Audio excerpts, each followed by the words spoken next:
யோசுவா புஸ்தகத்துக்கு போயிடுவோமா? யோசுவா புஸ்தகம் ரொம்ப அருமையான புஸ்தகம். ரொம்ப இதாக செஞ்சுட்ருக்கேன். நான் 2 நாள் ஆயிடுச்சு யோசுவா புஸ்தகம் படிக்கிறதுக்கு. ஏன்னா மேலோட்டமாக சொல்லிட்டு போக விரும்பலை. படிப்போமா யோசுவா புஸ்தகம்?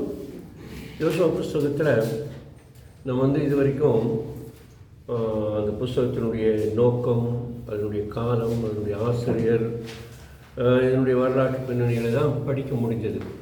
இன்றைக்கி அந்த யோசுவா புஸ்தகத்தினுடைய பின்னணியை கொஞ்சம் பார்த்துருவோமா? பின்னணி பார்க்கறது தானே? பார்க்கலாம்.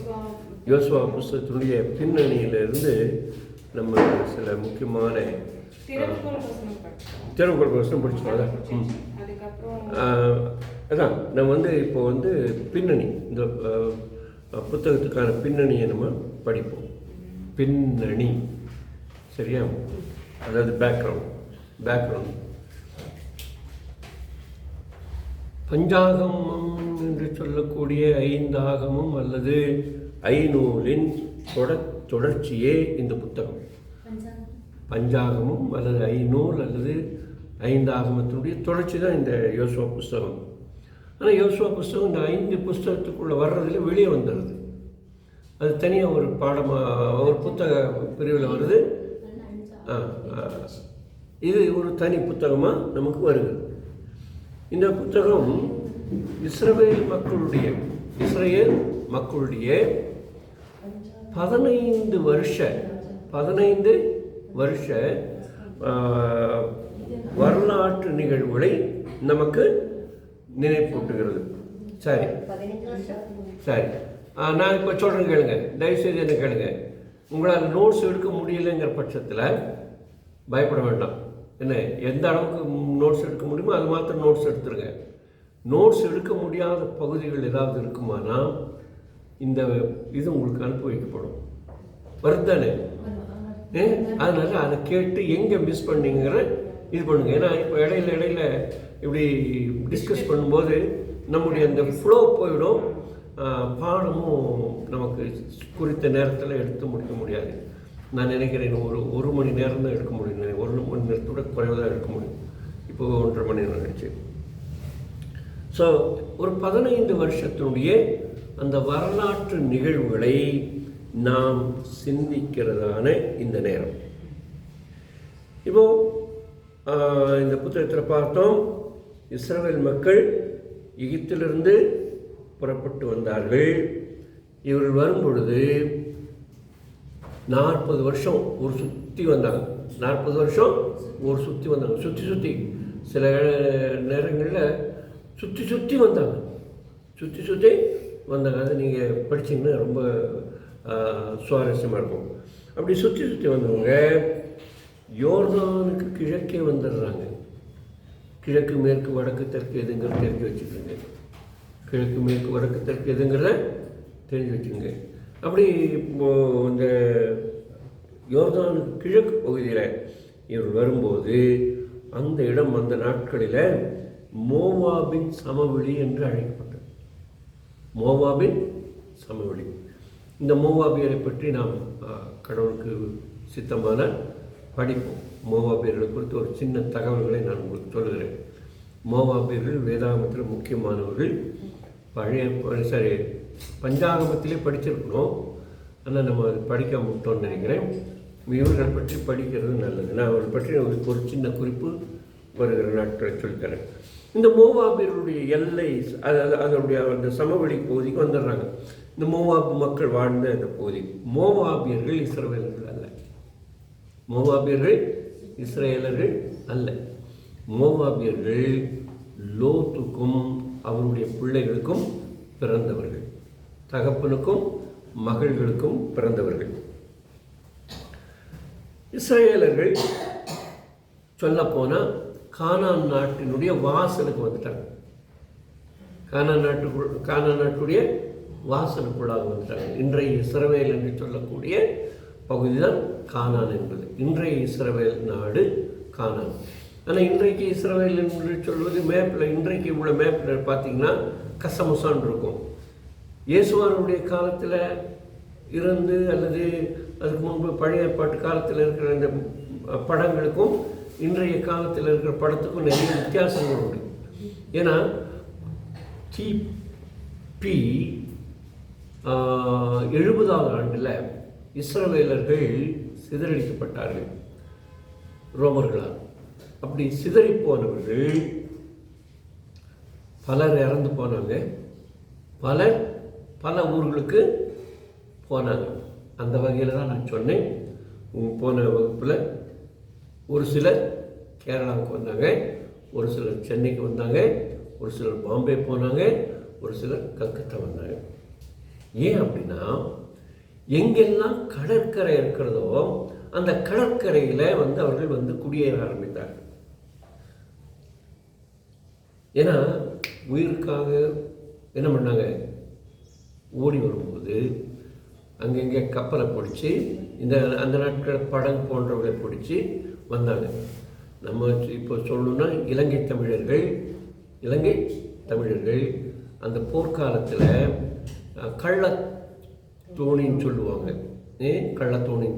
அதில் எப்படி உயிரை கையில் பிடிச்சிட்டு நம்ம கடற்கரை பகுதியில் இறங்கும்போது ஒரு சிலர் பாதுகாப்பாக சேர்ந்தாங்க, ஒரு சிலர் அதிகாரிகள் கையில் சிக்கும்போது அவர்களுக்கு நாடற்றவர்கள் என்ற நிலை அவங்கெல்லாம் கேம்பிலெல்லாம் வச்சு இது பண்ணாங்க.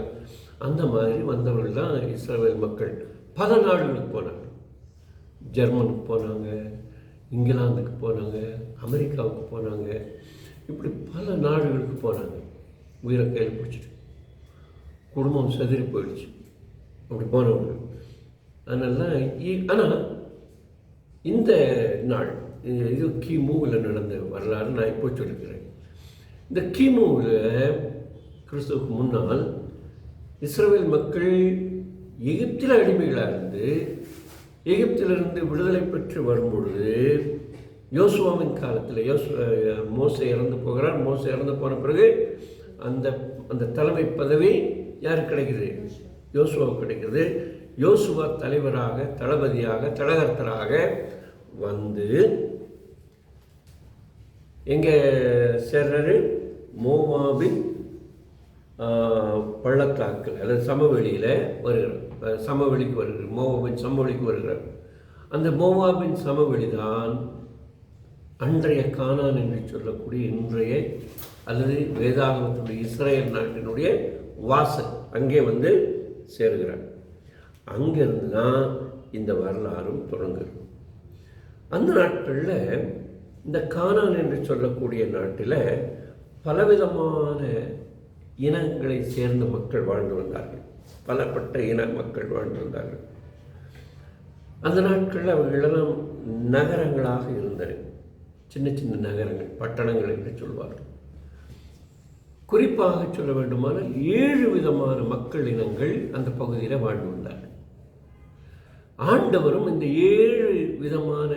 7 இன மக்களை நாட்டை விட்டு துரத்திவிட்டு அவர்கள் இந்த நாட்டிலே குடியேற வேண்டும் என்று கடவுள் வாக்கு கொடுத்திருக்கிறார். இன்றைக்கும் பாலஸ்தீனா தேசத்தில் இஸ்ரேலர்கள் பாலஸ்தீன மக்களோடு போர் செய்கிறார்கள். அது யாருக்கு கொடுக்கப்பட்ட இடம்? பாலஸ்தீனா இஸ்ரேலுக்கு கொடுக்கப்பட்ட நாடு.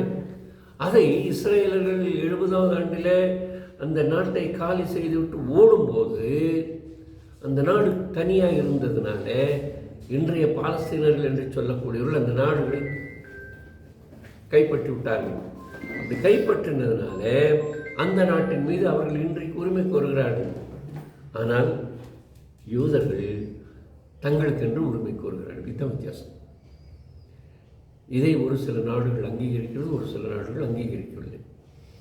ஒரு சில நாடுகள் பாலஸ்தீனாவை தனி நாடாக அங்கீகரிக்கிறார்கள், ஒரு சில நாடுகள் நாங்கள் அங்கீகரிக்க மாட்டோம் என்று சொல்கிறார்கள். இன்றைய வரலாற்று பின்னணியோடு இன்றைய நிகழ்வுகளை நான் சொல்லிக் கொண்டு வருகிறேன். சரியா? ஸோ இந்த நாட்டில் வாழ்ந்த 7 விதமான மக்கள் யார் யார் என்றால், முதலாவது கானானியர், இரண்டாவது ஏத்தியர், மூன்றாவது ஏவியர், நான்காவது பெர்சியர் என்று சொல்வார்கள். ஐந்தாவது கிர்காசியர், எமோரியர், எபூசியர். இவர்கள் இந்த 7 இன மக்களை பற்றி யோசுவா 3வது அதிகாரம் 10வது வசனத்தில் படிக்கலாம். இவர்களை நாடுகளாக, தேசங்களாக, ஜாதிகளாக, இனங்களாக பிரித்திருக்கிறார்கள். சரியா? இப்போ இவர்களில் நமக்கு தெரிந்தவர்கள் பாரசீகர்கள் என்று சொல்லக்கூடிய பெர்சியர்களை பற்றி நமக்கு தெரியும். சரிங்களா? ஸோ அம்மா இதெல்லாம் நீங்கள் இதில் பார்த்துக்கலாமா? அதனால் நீங்கள் ஒருத்தர் ரிப்பீட் பண்ணணும்னு அவசியம் கிடையாது. சரியா? பெலிஸ்தீர்களும் பாலஸ்தீனியர்களும் ஒன்று.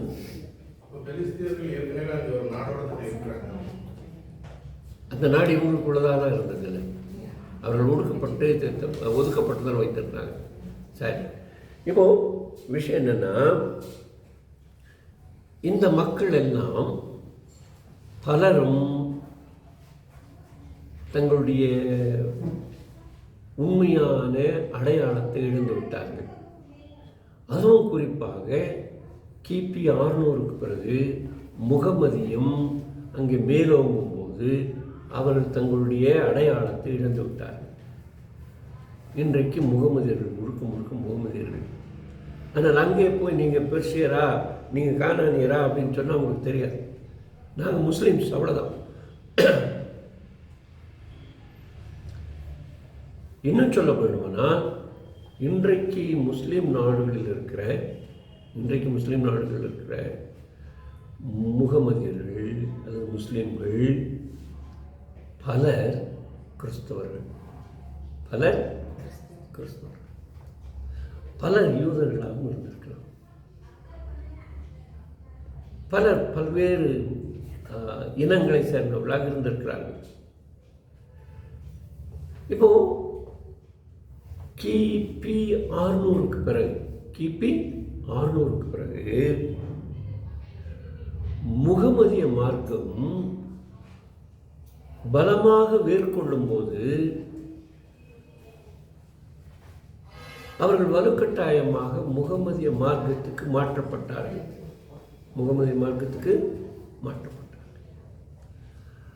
அப்படி முகமதிய மார்க்கத்துக்கு மாற்றப்பட்ட பிறகு அவர்கள் தங்களுடைய உண்மையான அடையாளத்தை இழந்துவிட வேண்டும் என்று அவர்களுக்கு கற்பிக்கப்பட்டது.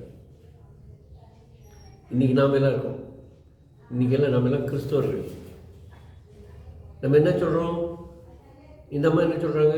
நான் மலையாள கிறிஸ்டின் அப்படிங்கிறாங்க. இந்த அம்மா என்ன சொல்கிறாங்க? தமிழ் கிறிஸ்டின் அப்படின்னு சொல்கிறாங்க. இவர் என்ன சொல்கிறாரு? நான் பனியா கிறிஸ்டின்னு சொல்கிறாரு. அந்த அம்மா என்ன சொல்கிறாங்க? நாங்கள் பெட்டகுருபா கிறிஸ்டின்னு சொல்கிறாங்க. நான் என்ன சொல்கிறேன்? நான் படக கிறிஸ்டின்னு சொல்கிறேன். நம்முடைய இனத்தை என்ன செய்யலை? இழந்து விடவில்லை, அல்லது விட்டு கொடுக்கவில்லை. நம்முடைய மொழியும் விட்டு கொடுக்கவில்லை.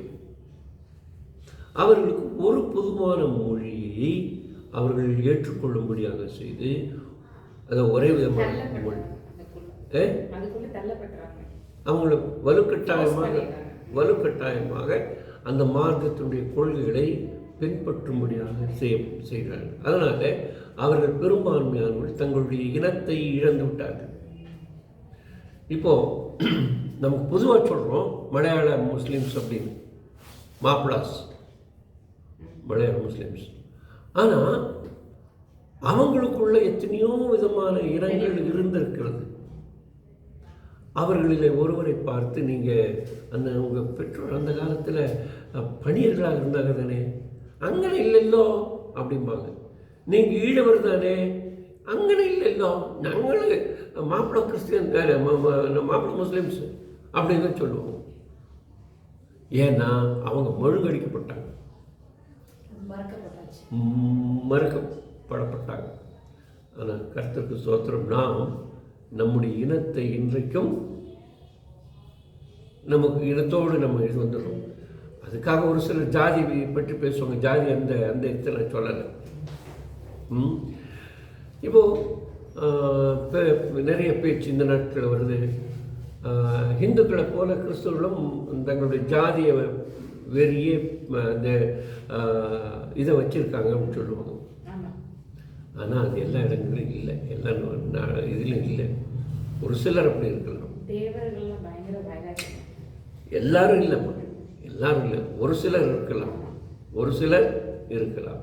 ஆனால் பெரும்பான்மையானவர்கள் கிறிஸ்தவர்கள் கிறிஸ்தவர்கள். சரி, இப்போ இந்த 7 விதமான இனங்கள் இன்றைக்கு முகமதியர்களாக மாற்றப்பட்டார்கள், அல்லது அவர்கள் அந்த காலகட்டங்களிலேயே அழிக்கப்பட்டு ஒழிக்கப்பட்டு ஓரம் காட்டப்பட்டார்கள். முழுமையாக அழிக்கலை. யார்? யோசுவர்களையெல்லாம் முழுமையாக அழிக்கலை. ஆனால் அவர்கள் ஆண்டு வந்த இடத்திலிருந்து அவர்களை துரத்து விட்டார்கள். அந்த இடம் யாருக்கு கொடுக்கப்பட்ட இடம்? ஆபிரகாமுக்கும் அவருடைய பின்னடியார்களுக்கும் கொடுக்கப்பட்டது.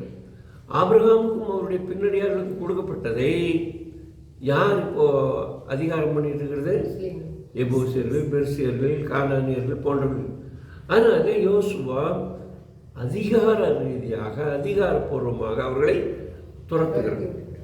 துரத்திவிட்டு அந்த இடங்களை எல்லாம் தன்னுடைய கட்டுப்பாட்டுக்குள்ளே எடுத்துக்கொள்கிறார். நீங்கள் தயவுசெய்து ஆதியாகமம் 15வது அதிகாரம் 19 முதல் 21 வசனங்களை படிக்கும்படியாக கேட்டுக்கொள்ளுங்க. யாராவது ஒருத்தர் எடுத்து ஆதியாகமம் 15 19 21. ஆண்டவர் தான் சொல்றார். ஏலியரும் பெனீசியரும் சத்மோனியரும் எஸ்தியரும் பெரிசியரும் ரெப்பாயிமியரும் எமோரியரும் கானானியரும் கிர்காசியரும் எபூசியரும் என்பவர்கள் இருக்கிறதுமான அந்த தேசத்தை உன் சந்ததிக்கு கொடுப்பேன். இது ஆண்டவருடைய வாக்குறுதி. இது ஆண்டவருடைய வாக்குறுதி. ஏன் இவர்களுடைய தேசத்தை ஆண்டவர் பிடிங்கி இவருக்கு கொடுக்கணும்? இப்போ என்னுடைய கேள்வி, ஏன் கடவுள் மேற்சொல்லப்பட்ட அந்த பட்டியலில் இருக்கிற மக்களுடைய நாட்டை அவர்களுடைய கைகளிலிருந்து பிடுங்கி இஸ்ரவேல் என்ற ஒரு புதிய மக்களுக்கு கொடுக்க வேண்டும்? அது மட்டும் இல்லாமல் அங்கே உள்ளவங்க விக்கிரகங்களை முக்கியம் என்னன்னா அவங்க எல்லாருமே கிட்டத்தட்ட விக்கிரகங்களை வணங்கினார்கள். அது மாத்திரமல்ல, இவர்கள் செய்கிறதான விக்கிரக ஆராதனையோடு சம்பந்தப்பட்ட 13 விதமான பாவங்களும் அதற்கு காரணமானது. கர்த்தர் பாவத்தை சகித்து கொள்ள மாட்டார். அதனால் அவர்கள் நடுவில் 13 விதமான பாவங்கள் காணப்பட்டன. குறிப்பாக கானானியர்கள் நடுவில் அந்த 13 வகையான பாவங்கள் என்ன என்பதை அடுத்த வகுப்பில் நான் உங்களுக்கு சொல்கிறேன்.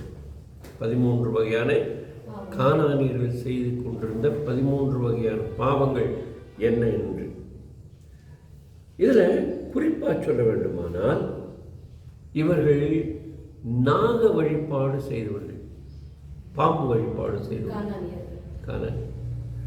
இது கடவுளுக்கு பிரியமில்லை. நம்ம இப்போ பாம்பை பார்த்த உடனே நம்ம எல்லாம் கிறிஸ்தவங்க, பொதுவான கிறிஸ்தவங்க என்ன செய்வாங்க? ஆப்பால் அப்படின்னு சொல்லுவாங்க. கேட்டுருக்கீங்களா? பாம்பு அது ஒரு உயிர் ஜீவன், அதுக்கும் சாத்தானுக்கும் சம்மந்தம் கிடையாது. ஆனால் சாத்தான் என்று சொல்லக்கூடிய பிசாசு இந்த நாகத்தின் அல்லது பாம்பின் அல்லது சர்ப்பத்தை பயன்படுத்தினால் அல்லது சர்ப்பத்தின் உள்ளே சென்று அதை தனக்கு சாதகமாக பயன்படுத்தினான். ஆனால் இன்றைக்கி சாதாரணமாக இருக்க பாம்பு பார்த்தாலும், நம்ம வீட்டுகளில் ஓடுற சின்ன பாம்புலேருந்து பெரிய பாம்பு வரைக்கும் பார்த்தாலும், அணுகொண்டா போன்ற உயிரை கொல்லக்கூடிய பாம்புகளை பார்த்தாலும் என்ன சொல்கிறாங்க? சாத்தான், வலுசர்ப்பம், சாத்தான் அப்படின்னா. அப்படியா? சரி, இப்போ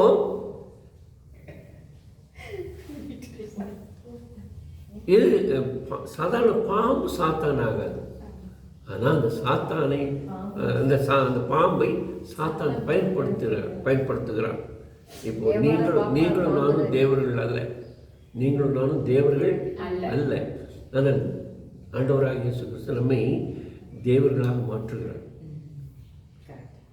தேவனுடைய பிள்ளைகளாக மாற்றுகிறார். நீங்கள் தேவர்கள் என்று அழைக்கப்படுகிறது என்று சொல்லுது. ஆக நாம் பார்த்து தேவர்களே அப்படின்னு சொல்லி யாரும் விழுகிறது இல்லை. நீங்கள் தேவர்கள் என்ற இந்த இனத்தை பற்றி சொன்னீங்க, அந்த தேவர்களை சொல்ல உண்மையான கடவுளுடைய பிள்ளைகளாக நீங்கள் தேவர்கள் என்று அழைக்கப்படுகிறது உங்கள் சொல்லுது. அந்த வகையான தேவர்களாக நாம் மாற்றப்படுறோம். அப்போது அதுக்காக நம்ம காலில் யாரும் விழ வேண்டிய அவசியம் இல்லை. ஆனால் இன்னைக்கு பூமியில் எத்தனையோ தேவர்கள் என்று சொல்லக்கூடியவர்கள் உண்டு. மனிதர்களே தங்களை தேவர்கள் என்று சொல்லுகிறவர்கள் உண்டு. அவர்களுடைய கால்களில் நாம் விழுந்து வணங்க வேண்டிய அவசியம் கிடையாது. மற்றவர்கள் விழுந்தாலும் அதை தடுக்க வேண்டியது நம்முடைய கடமை.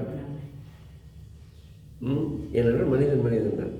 ஆக சர்ப்ப வழிபாடு அல்லது பாம்பு வழிபாடு அல்லது நாக வழிபாடு இந்த மக்களுக்குள்ளே இருந்தது. இது மிக மோசமான ஒரு காரியம். இதை கடவுள் அருவருக்கிறார். கடவுள் இதை அருவருக்கிறார்.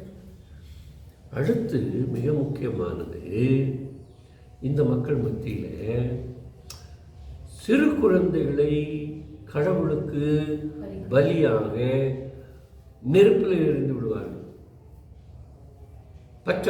பச்சளம் குழந்தைகள் என்ன. ஆக இது என்ன நரபலிக்கு சமானம். நம்ம ஊர்லேயும் நரபலி இருந்திருக்கு. நம்ம ஊர்கள்லேயும் நரபலி இருந்திருக்கு. ஆண்டவருக்கு சோத்திரம். மிஷினரிமார்கள் நிறைய இடங்களில் நடந்த நரபலியை தடுத்து நிறுத்தியிருக்கிறார்கள்.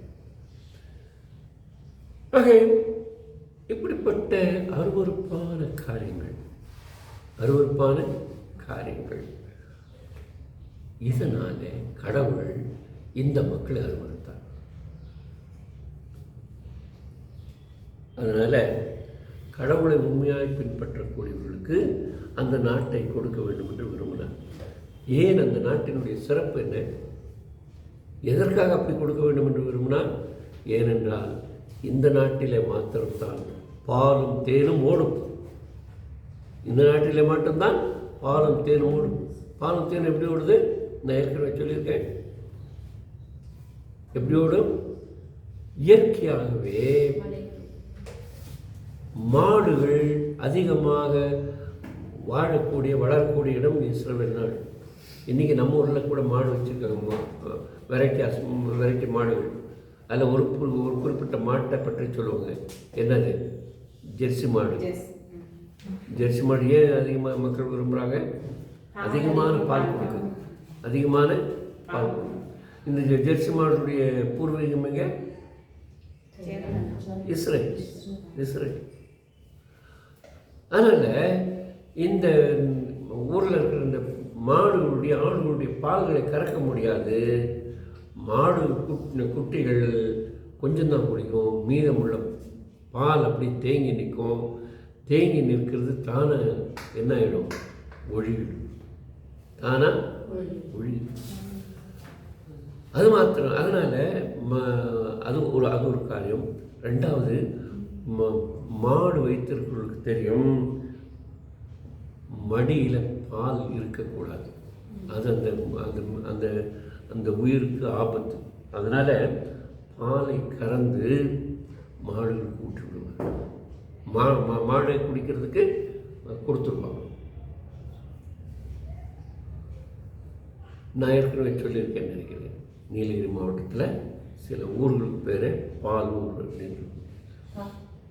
பாலூர். சில தெருக்களுக்கு பால் தெருன்னு இருக்கு. அந்த தெருவிலையோ அல்லது அந்த ஊர்லேயோ நிறைய எருமைகள் இருக்கும். அந்த எருமைகளுடைய பாலை கறந்து அங்கே ஒரு குழி வச்சுருப்பாங்க. அந்த குழியில் ஊற்றிடுவாங்க. அங்கே மாடுகளை ஓட்டிடுவாங்க. மாடு குடிக்கும். ஸோ இது நீலகிரி பொறுத்த வரைக்கும் ஒரு காலத்தில் இருந்தது. இப்போ இல்லை. இப்போது பாலுக்காக வெளி மாநிலத்தை சார்ந்திருக்க வேண்டிய விஷயம் என்னென்னா, இதே போல தான் இஸ்ரவேல் நாட்டில் இருந்தது. பால் நிறைய மலர்கள் இருக்கிறதுனால தேன் கூட்டிலிருந்து தேன் தானாக இதாகிடும். ஏன்னா குருவிகள் தேன் கூட்டில் கொத்திடும். தேன் கூட்டில் குத்தினோடனே அங்கே இருக்கிற தேன் வழிய ஆரம்பித்தோம். இதனால தான் பாலும் தேனும் வழிந்து ஓடுகிற நாடு என்று இது பேர். அடுத்ததாக யோசுவாவின் வாழ்க்கையில் சில செயல்களை நாம் பார்க்க முடியும். பின்னணியை பார்த்துருக்கோம். இப்போது பின்னணிக்கு போகிறதுக்கு முன்னால் இஸ்ரேல் மக்கள் 40 ஆண்டுகள் பாலை நிலத்தில், பாலை வனத்தில் அவர்கள் நிலையற்றவர்களாக அலைந்து திரிந்து கிட்டத்தட்ட இப்பொழுது சமாதானமாக மோசேக்கு பிறகு எங்கே வந்து சேர்றாங்க? யோர்தானை கடந்து கானானுக்குள்ளாக வருகிறார்கள். கானானுக்குள்ளாக வந்து அதை சுதந்திரிக்கிறார்கள். சுதந்திரித்து ஒவ்வொரு கோத்திரத்துக்கும் அந்த தேசத்தை பங்கு போடுகிறார்கள்.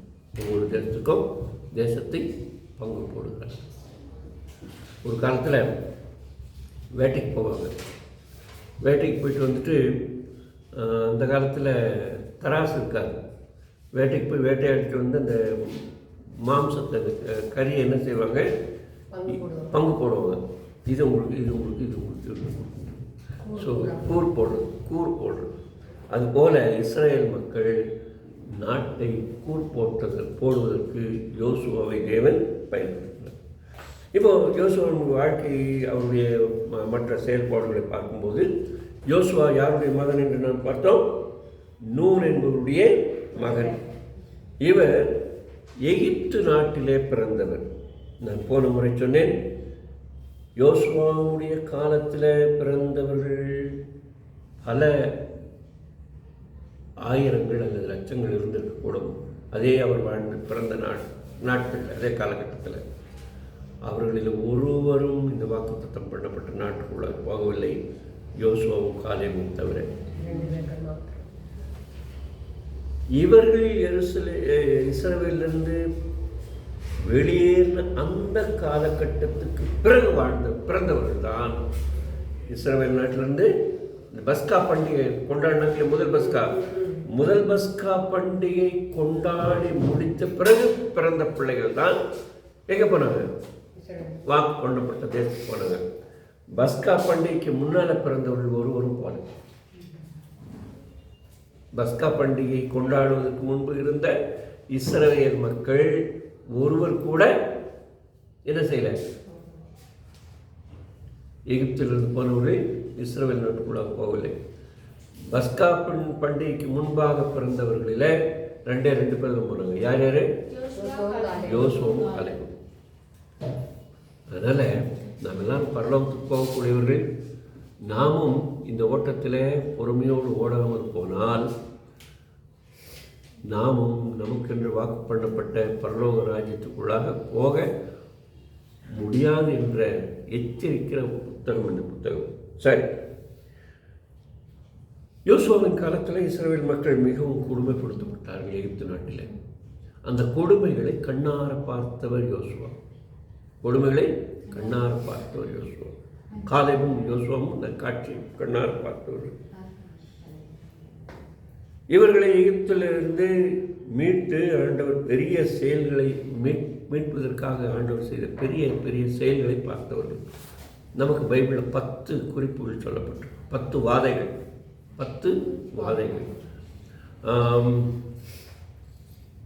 ஒரு அசைன்மெண்ட். இஸ்ரேல் மக்கள் 10 வாதைகளால் பாதிக்கப்பட்டார்கள். அந்த வாதைகள் என்ன? பட்டியல் போட வேண்டும். இஸ்ரேல் மக்கள், எகிப்தியர்கள் 10 வாதைகளால் பாதிக்கப்பட்டார்கள். அதில் ஒரு வாதையிலும் இஸ்ரவேலர்கள் அகப்படவில்லை. உதாரணமாக தலைப்பிள்ளை சங்காரம். 2வது, அவர்களுடைய தெய்வங்கள் பேரில் கடவுள்கள் கொடுத்த தண்டனை தான் அவைகள். ஸோ இவைகளை ஒரு பட்டியல் போட்டு நீங்கள் அடுத்த வகுப்பில் வரும்போது எனக்கு கொடுத்துருங்க. ஏன்னா அதுக்கு மார்க்கு. சரி, ஸோ இந்த அற்புதமான செயல்களை எல்லாம் பார்த்தவர் தான் யோசுவா. அவரோடு கூட சேர்ந்து காலேபும் பார்த்திருக்கிறார். காலேபும் யோசுவாவும் தான் அதை பார்த்தார்கள். அடுத்ததாக செங்கடலை கடக்கும்போது யோசுவாவும் காலேபும் இருந்தார்கள். அந்த செங்கடல் எப்படி இருந்தது, செங்கடலை எப்படி கடந்தார்கள் என்று இவர்களுக்கு நன்றாக தெரியும். ஆக அதனுடைய அடையாளமாகத்தான் இஸ்ரவேல் மக்களுடைய பின் சந்ததியாருக்கு எப்பா நாங்களும் தண்ணீரை கடந்தோம், வறண்ட நிலத்தில் கடந்தோம், இப்போ நம்ம எல்லாரும் எங்கே நிற்கிறோம், யோர்தான் கரையில் நிற்கிறோம். இப்போ யோர்தான் கரையை கடந்து நம்ம என்ன செய்ய வேணும், வாக்குத்தத்தம் பண்ணப்பட்ட நாட்டுக்குள்ளாக போகணும். நமக்கு முன்னால் இப்போ யோர்தான் நதி பிரவாகித்து வருகிறது. இது இந்த கோடை காலம். கோடை காலத்தில் அதிகமாக வெள்ளம் பெருக்கெடுத்து ஓடுது. இந்த காலகட்டத்தில் தேவன் அற்புதம் செய்ய போகிறார். அதை நாம் நின்று பார்க்க போகிறோம். ஆண்டவர் அன்றைக்கு எங்களை எப்படி அந்த சிவந்த சமுத்திரத்தின் வழியாக நடத்தி வந்தாரோ அதே போல அந்த தண்ணீரில் நீங்களும் நானும் நடக்க முடியும். தண்ணீர் வறண்ட இடத்துல நடக்க முடியும். அது முன்பு ஒரு நாளில் தண்ணீராக இருந்தது, உங்கள் கண் முன்னாலே அது வறண்டு போனது. நீங்கள் நடந்தீர்கள், நீங்கள் கரையை கடந்த உடனே அது திரும்பமாக பெருக்கெடுத்து ஓடுனதை நீங்கள் பார்க்க வேண்டும் என்பதற்காக இவருடைய காலத்தில் என்ன நடந்தது, யோர்தான் பிளந்தது. யோர்தான் பிளந்தது. இப்போது ஒரு சின்ன குறிப்பு எழுதிக்கிறோங்க. மோசேக்கும் யோசுவாவுக்கும் உள்ள ஒரு சின்ன ஒற்றுமை வேற்றுமை. யோசுவாவுக்கும் மோசே இப்படி எழுதிக்கிறேங்க.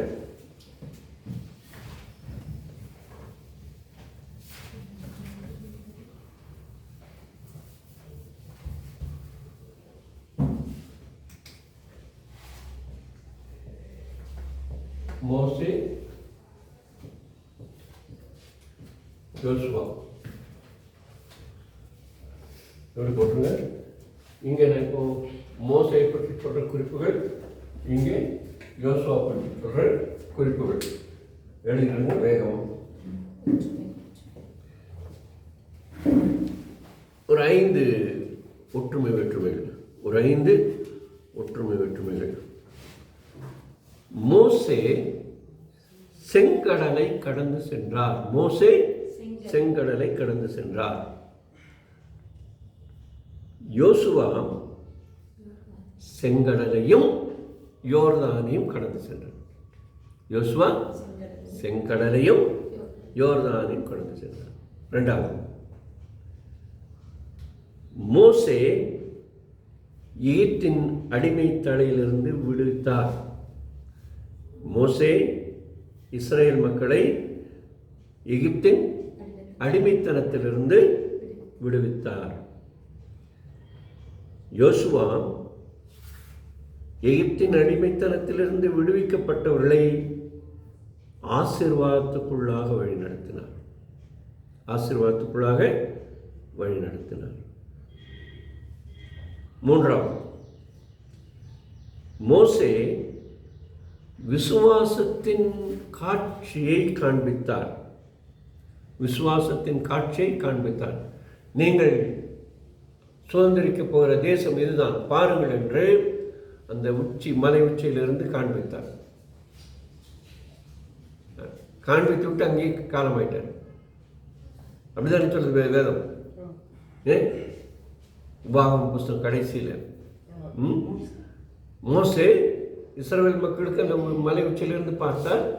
அவர் பார்த்தார், ஆண்டவர் அவருக்கு வாக்கு சொன்னார், நீ சுதந்திரிக்க போகிற நாடு இதுதான் என்று. அதை கீழே இருந்த மக்களுக்கு அவர் சொன்னார்.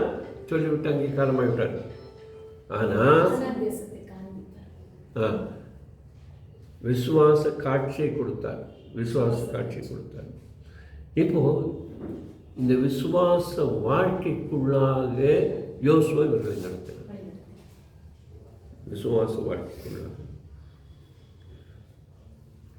மோசே, நீங்கள் இஸ்ரவேல் நாட்டுக்கு சென்று, இஸ்ரவேல் மக்களே நீங்கள் தேவன் வாக்கு பண்ணின அந்த பாலும் தேனும் ஓடுகிற நாட்டுக்கு சென்று அதை சுதந்திரிக்க போகிறீர்கள் என்று மோசே இஸ்ரவேல் மக்களை பார்த்து, நீங்கள் சுதந்திரிக்க போகிற தேசத்தை நான் உங்களுக்கு கொண்டு செல்வேன், அதை நீங்கள் சுதந்திரிக்க போகிறீர்கள் என்று சுதந்திரத்தை பற்றி பேசினார். வரப்போகிற சுதந்திரத்தை பற்றி பேசினார். ஆனால் யோசுவா உண்மையாக அந்த சுதந்திரத்தை சுதந்திரிக்க செய்தார். அந்த சுதந்திரத்தை சுதந்திரிக்க செய்தார். பங்கிட்டு கொடுத்தாரா?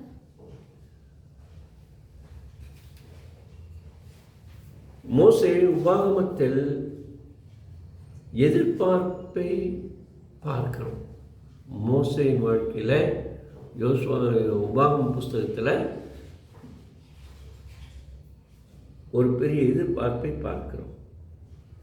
அந்த எதிர்பார்ப்பு யோசுவாவின் புஸ்தகத்தில் நிறைவேறுவதை காணும். கானான் தேசத்துக்குள்ள பிரவேசித்தார். ரைட். ஸோ இந்த மோசே தான் காண்பித்ததை, தான் எதிர்பார்த்ததை காண முடியாமல் போனாலும் யோசுவா அதை பங்கிட்டு கொடுப்பதற்கான பாக்கியத்தை பெற்றார். பங்கிட்டு கொடுப்பதற்கான பாக்கியத்தை பெற்றார். இதனால்தான் யோசுவாவை மோசேயினுடைய ஊழியக்காரன் என்று சொல்றார். மோசேயோடு எத்தனையோ பேர் இருந்தாங்க, தலைவர்கள் இருந்தார்கள், கோத்திரத்தில் பல தலைவர்கள் இருந்தார்கள், மோசையோடு ஊழியம் செய்தவர்கள் பலர் இருந்தார்கள். ஆனால் வேதம் யோசுவாவை பற்றி மாத்திரம்தான் இப்படி ஒரு நல்ல சாட்சியை சொல்கிறது. யோசுவா புஸ்தகம் 1ஆம் அதிகாரம் 1ஆவது வசனத்தில், யோசுவா 1:1, கர்த்தருடைய தாசனாகிய மோசேயை மரித்த பின்பு கர்த்தர் மோசேயின் ஊழியக்காரனான நூனின் குமார். யாரை பார்த்து சொல்றார்? மோசேயின் ஊழியக்காரன். யோசுவா 1:1. யோசுவா 1:1. சரி. மோசே கடவுளோடு கூட பேசுவதற்காக மலைக்கு செல்லும்போது, கடவுளோடு பேச மலைக்கு செல்லும்போது இல்லை, அவங்களுக்கு கூட வாழ்க்கையும் செயல்பாடும். நான் இப்போ சொல்கிறது அது முடிஞ்சிச்சு. அந்த பாயிண்டெல்லாம் முடிஞ்சிச்சு. இப்போ நான் வேறு பாயிண்ட்டுக்கு வந்துட்டேன். இப்போது மோசே வந்து கடவுளோடு கூட பேச, கடவுளுடைய ஆலோசனையை பெற, கடவுளிடத்திலிருந்து இந்த சட்டங்களை எல்லாம், நியாயப்பிரமாணங்களை எல்லாம் பெற்று வருவதற்காக மலைக்கு ஏறி சென்றான் இல்லையா? அப்படி மலைக்கு ஏறி செல்லும்போது யோசுவாவும் கூடவே போகிறார். அதே போல் ஒரு சந்தர்ப்பத்தில் மோசே மலையில் நின்று ஆண்டவரிடத்தில் பலன் பெற்று கரத்தை தூக்கி நின்று யுத்தம் செய்ய ஆலோசனை சொல்கிறார். ஊரும் ஆரோனும் அவர் கைத்தளர்ந்து போகும்பொழுது கையை தூக்கி பிடித்து கொண்டிருக்கிறார்கள். யோசுவா கீழே அவருடைய எதிரிகளோடு கூட யுத்தம் செய்து கொண்டிருக்கிறார். யாருக்காக? யாருக்காக? மோசேக்காக, இஸ்ரவேல் மக்களுக்காக, அவருக்காகவும் போர் செய்கிறார்கள். ஆனால் யாரை முன்னிட்டு செய்கிறார்? யோசுவாவை முன்னிட்டு செய்கிறார். அவர் முக்கியமான கருத்து.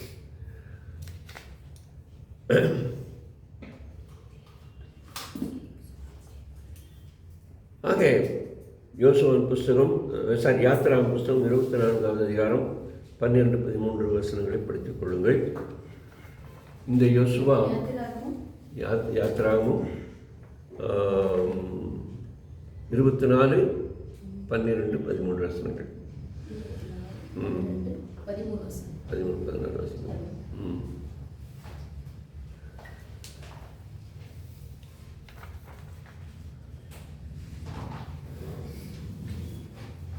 யோசுவா உண்மையிலே ஆசரிப்பு கூடாரத்தில்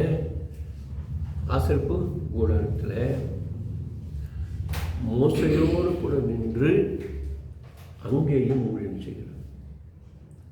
ஆரோன் தான் செய்யணும், ஆரோனுடைய புத்திரர்கள் தான் செய்யணும். ஆனால் யோசுவாவுக்கு மட்டும் தனி ஒரு பாக்கியம், அந்த ஆசரிப்பு கூடாரத்தில் போய் ஊழியம் செய்திருக்காங்க. மோசே நம்பிக்கையோடு மோசையின் நம்பகத்துக்கு உரியவரான இந்த யோசுவாவை உளவு பார்க்க கானானுக்குள்ளாக அனுப்பினார். எத்தனை வருஷத்துக்கு முன்னால்? 38 வருஷத்துக்கு முன்னால்.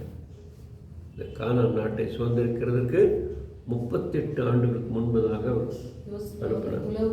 உளவு பார்க்க, வேவு பார்க்க, உளவு பார்க்க அனுப்பின அந்த கூட்டத்தில் இருந்து 2 பேர் தான் நல்ல செய்தி கொண்டு வந்தாங்க.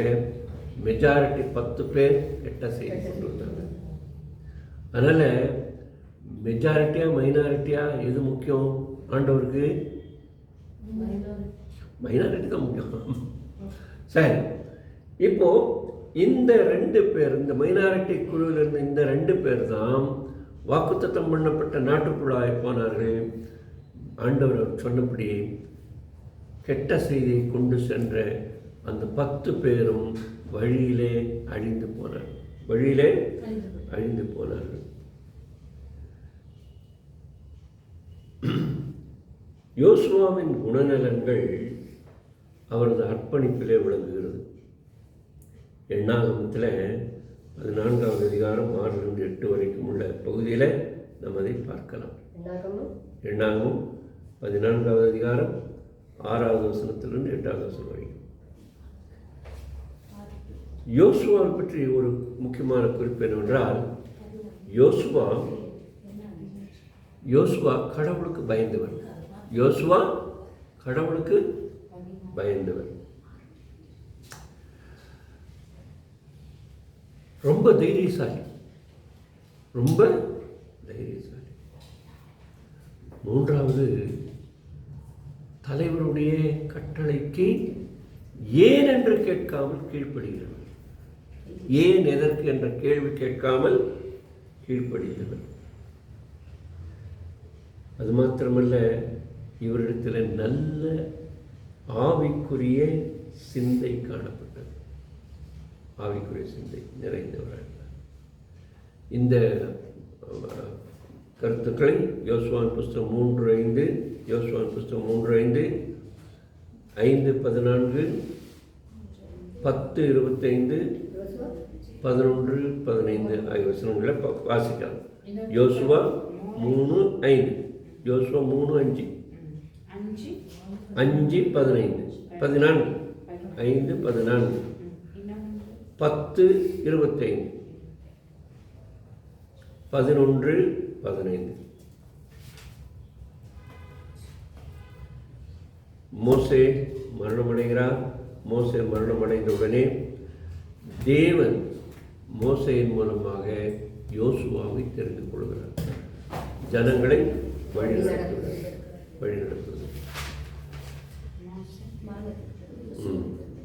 சரி, அதுக்கு முன்னால் சில கருத்துக்களை சொல்கிறேன்.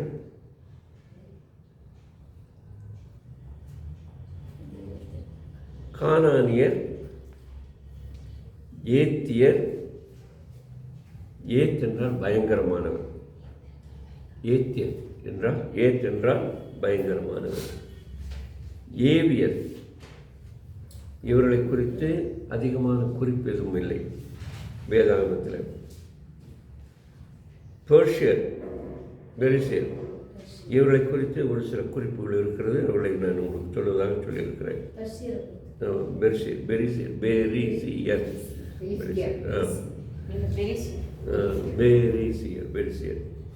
கிர்காசியர்கள், இவர்களை குறித்து அதிகமான குறிப்பு இல்லை. ஆனால் இவர்கள் ஒரு மக்களினமாக வாழ்ந்தார்கள், ஒரு ஜாதியாக வாழ்ந்தார்கள். அதிகமான குறிப்புகள் இல்லை. வேதாகமத்தில் தேடி பார்த்தா எங்கெங்க அதிகமான குறிப்புகள். ஆமாம். எமோரியர்களை பற்றி ஒரே ஒரு குறிப்பு இருக்கிறது. இவர்கள் மலையிலே வாழ்ந்த மக்கள் என்ற ஒரு குறிப்பு இருக்கிறது. எமோரியர். அடுத்ததாக எபூசியர்.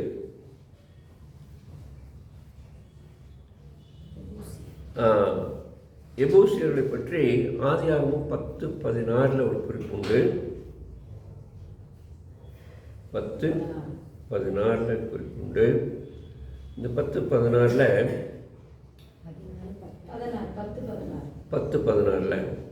இவர் வந்து கானானியனின் 3வது மகனுடைய வழியில் வந்தவர்கள் என்று சொல்லப்பட்டிருக்கு.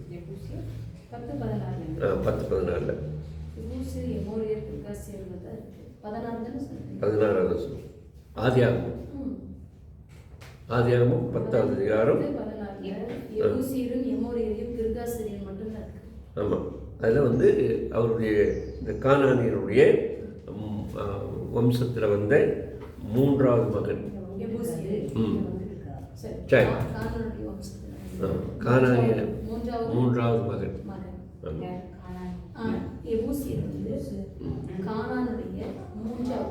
சரி சரி. இப்போ யோசுவா இஸ்ரவேலுடைய தலைவர் என்ற முறையிலே 3 முக்கியமான செயல்களை அவர் செய்தார். 3வது மகன். சரி, யோசுவா இஸ்ரவேலருடைய தலைவர் என்ற முறையில் இவரை பற்றிய 3 செயல்களை நாம் பார்த்தால் நல்லது. முதலாவது, வாக்கு பண்ணப்பட்ட நாடாகிய கானான் நாட்டை சுதந்திரிப்பதற்கு இஸ்ரவேலை வழிநடத்தினார். இஸ்ரவேலரை வழிநடத்தினார்.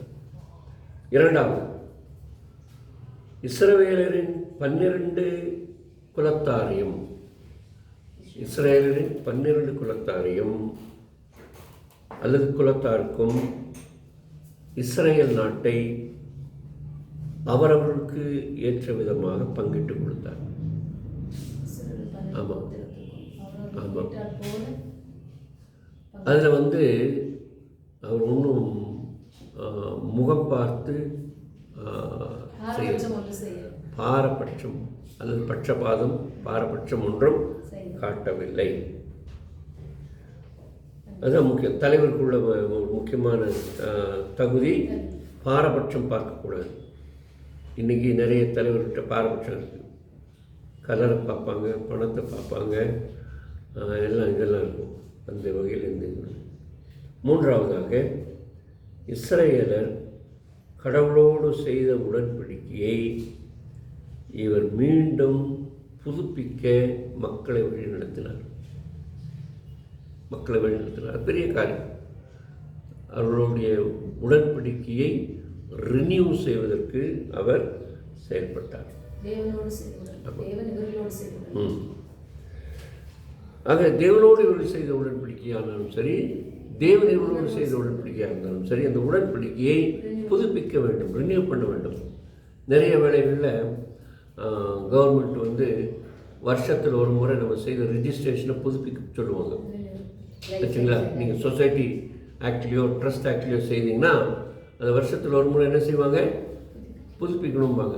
அல்லது 5 வருஷத்துக்கு ஒரு முறை புதுப்பிக்கணும்னு சொல்லுவாங்க. சொசைட்டினா வருஷத்தில் ஒரு முறை, ட்ரஸ்ட்டுனா 5 வருஷத்துக்கு ஒரு முறை புதுப்பிக்கணும். இல்லைன்னா அது செத்து போயிடும். அதே போல் கடவுளோடு செய்த உடன்படிக்கை அல்லது கடவுள் மனிதர்களோடு செய்த இஸ்ரவேலர்களோடு செய்த உடன்படிக்கையை புதுப்பிப்பதற்கு இவர் காரணமாக இருந்தார். கவனன்ட் என்கிறது முக்கியம். கவனன்ட்டை பற்றி நம்ம ஆண்டவர் சுத்தமான இன்னொரு முறை நம்ம சிந்திப்போம்.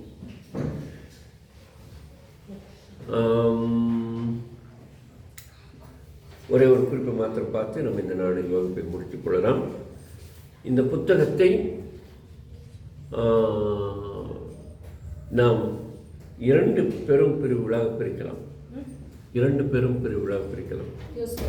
யோசுவா புத்தகத்தை 2 பெரும் பிரிவுகளாக பிரிக்கலாம். ஒன்று, கானானை வெல்லுதல், கான்கொயரிங் அல்லது கான்கொஸ்டிங் த கேனன். முதல் அதிகாரம் 1 வசனத்திலிருந்து 13வது வசனம் 13வது அதிகாரம் 7வது வசனம் வரைக்கும், 1:1 13:7 வரைக்கும். ஆமாம்.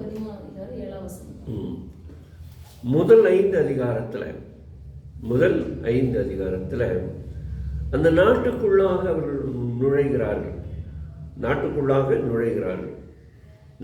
நம்ம பைபிள் தமிழில் சொல்லணும்னா நாட்டுக்குள்ளாக பிரவேசிக்கிறார்கள். நாட்டை சுதந்திரிக்க நாட்டுக்குள் நுழைந்தவர்கள் நாட்டை சுதந்திரித்துக் கொள்கிறார்கள். போர் மூலமாக சுதந்திரம். 5வது அதிகாரம் 13வது வசனத்திலிருந்து 13வது அதிகாரம் 7வது வசனம் வரைக்கும் படிக்கிறோம். அப்புறம் 2வது பெரும் பிரிவாக தேசத்தை அல்லது நாட்டை சரி சமமாக பங்கிடுகிறார்கள். 13வது அதிகாரம் 8வது வாக்கியம் தொடங்கி 24வது அதிகாரம் 33வது வாக்கியம் வரைக்கும். சரியா சொல்லணும்னா, யோசுவாவின் புத்தகம் மோசேயின் மரணத்தை தொடர்ந்து வருகிறது. யோசுவாவின் புத்தகம் மோசேயின் மரணத்தை தொடர்ந்து வருகிறது. யோசுவாவின் தலைமையில் கானானுக்குள்ளாக இஸ்ரேல் மக்கள் நுழைந்து போர்களை செய்து தங்களுடைய எல்லையை விரிவாக்குகிறார்கள். போர் மூலமாக தான் விரிவாக்குகிறார்கள்.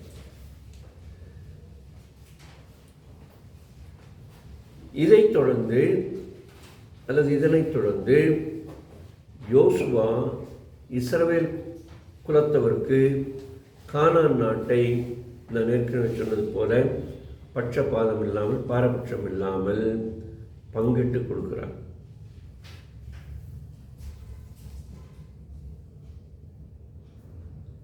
கடைசியாக ஒரு தலைவர் என்ற முறையில் யோசுவா இஸ்ரேல் மக்களுக்கு தங்களை ஆண்டு வழிநடத்துகிற, விடுதலையாக்கி ரட்சித்து வழிநடத்துகிற ஆண்டவருக்கு கீழ்ப்படிந்து நடக்க வேண்டும் என்று ஆலோசனை சொல்கிறார்.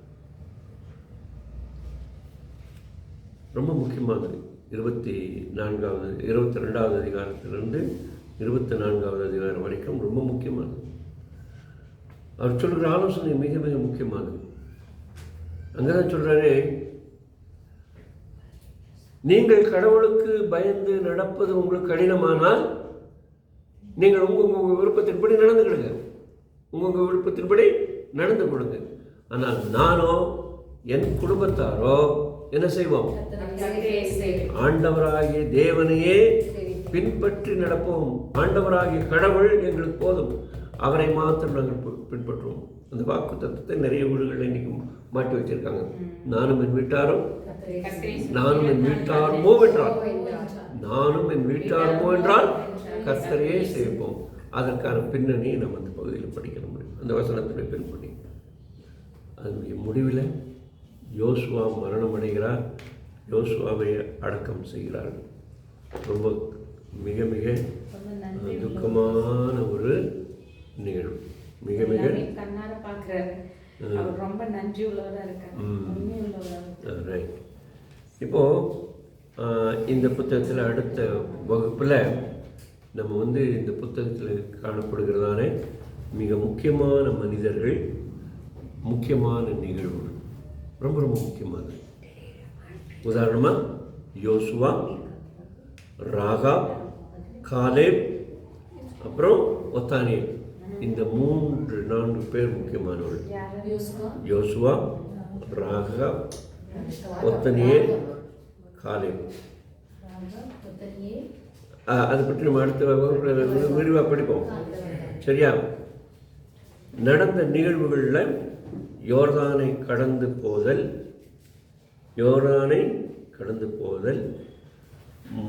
முதல் முகாம்,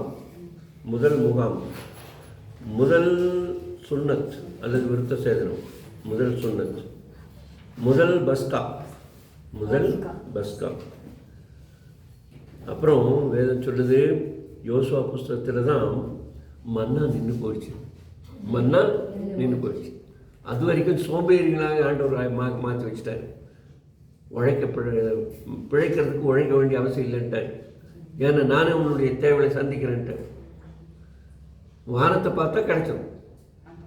பசி எடுக்கிற நேரம் காலையில் வானத்தை பார்த்தா நீ நாளுக்குரிய அந்த ஆகாரம் கிடைச்சிடும். மன்னா நின்று போனது.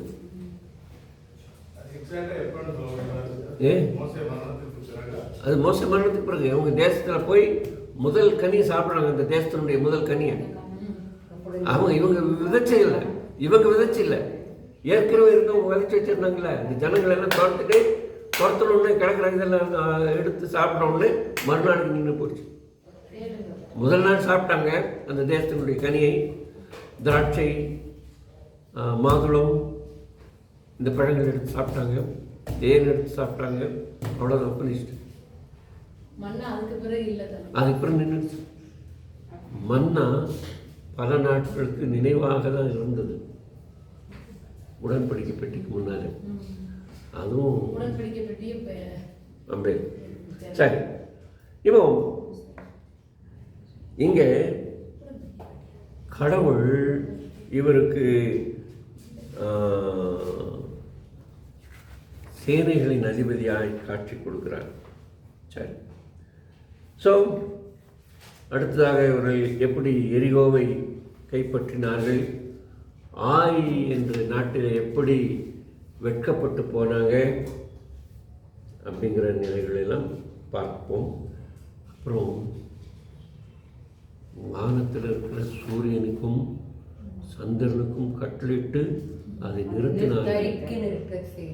நிறுத்தினார்கள்.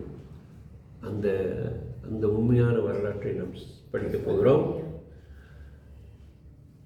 கானானை பங்கிடுகிறதை பற்றி படிப்போம்.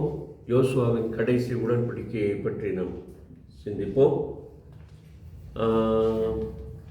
யோசுவாவின் புஸ்தகத்திலிருந்து நாம் என்ன கற்றுக்கொள்வோம் என்பதை ஆண்டவர் சித்தமான அடுத்த வகுப்பில் சிந்திப்போம். அது வரைக்கும் ஆண்டவருடைய கிருபை நம் அனைவரையும் பலப்படுத்திட்டோம். அம்மா, நீங்கள் வகுப்பில் வந்ததுக்கு ரொம்ப மகிழ்ச்சி. தொடர்ந்து வாங்க, படிங்க. இந்த உங்களுக்கு இந்த இதை அனுப்புவாங்க. நாங்கள் இதுக்கு முன்னால் எதெல்லாம் விட்டுருக்குறோமோ அதெல்லாம் நீங்கள் படிக்கலாம். திரும்ப கிளாஸ் எடுக்கிறதுக்கு வாய்ப்பு இருக்காது. நீங்கள் திரும்ப கிளாஸ் எடுக்காதீங்க சார், நாங்கள் மொத்தமாக உங்களுக்கு எடுத்து அனுப்புகிறோம்னு சொல்லி இந்த நிலையை ஏற்படுத்தியிருக்காங்க. இல்லைன்னா சில வேளைகளில் நாங்கள் என்ன செய்வோன்னா, போன வாரம் எங்கே மிஸ் பண்ணியிருந்தாங்க, போன வாரத்துக்கு கிளாஸே ரிமைண்ட் பண்ணுவேன் நான். இவங்க எங்கிட்ட ஒரு 3 வருஷமாக படிச்சுட்ருக்காங்க. 3-4 வருஷமாவா ஈசது 3 வருஷம் படித்தாங்க. இதுதான் 4வது வருஷம்.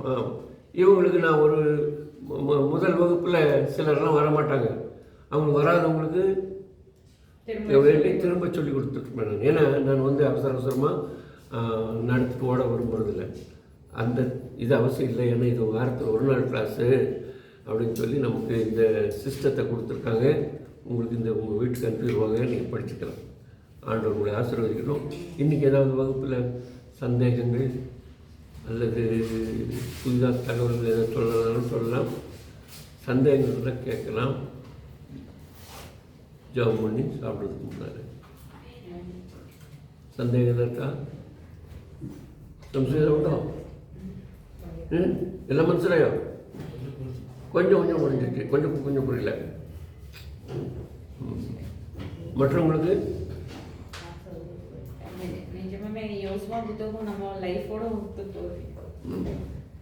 சரி.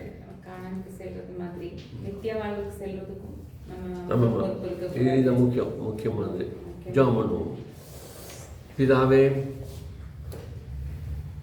யோசுவா என்ற ஒரு நல்ல தலைவனை எங்களுக்கு ஒரு முன்மாதிரியாக வைத்ததற்காக நன்றி. மோசையை குறித்து நாங்கள் சந்திக்க